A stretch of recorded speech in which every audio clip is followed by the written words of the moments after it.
আজকে বাড়িতে উরুস মাহফিলের আয়োজন করা হয়েছে। তার জন্য আমি এবং আমার ছোট ভাই আর হচ্ছে আমার ভাইস্তা ৩ জনে মিলে আমরা এই শামিয়ানা উপরে টানিয়ে দিচ্ছি। ভাইস্তা অনেক খুশি যে আজকে মাহফিলের আয়োজন করা হয়েছে। মাহফিলের শেষে আমাদের ১-১৫০ মানুষের তবরকের আয়োজনও করা হয়েছে। মাশাআল্লাহ যাই হোক আমাদের শামিয়ানা টানানো হয়ে গেল ইনশাআল্লাহ।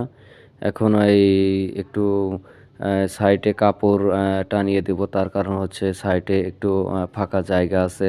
যেহেতু রাতের ব্যাপার কেউ হয়তো পড়ে যেতে পারে বা একটু সৌন্দর্যর একটি ব্যাপার আছে তার জন্য এই কাপড়টা টানিয়ে দিলাম। মাশাআল্লাহ ভালো হয়ে গেল ইনশাআল্লাহ।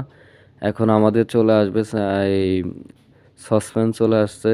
এই সসপ্যানে খিচুড়ি রান্না করা হবে রাত্রে। গরুর মাংস চলে আসলো। মাংস কাটা হচ্ছে। আলহামদুলিল্লাহ মাংস অনেক ভালো মাংস হয়েছে আমাদের এই মাহফিলের মাংস।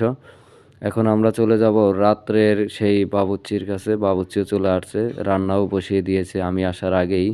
যাই হোক সে খিচুড়ির ভিতরে যা, যা লাগবে সব মশলাপাতি সব দিচ্ছে। তার হাতের খিচুড়ি রান্না কিন্তু অনেক মজা হয়। আজকে কেমন হবে জানি না। রান্না শেষে হয়তো মানুষ খেয়ে হয়তো বলতে পারে যে কেমন হয়েছে। যাই হোক দোয়া করবেন আমার জন্য আর আমার পরিবার জন্য। আল্লাহ হাফেজ।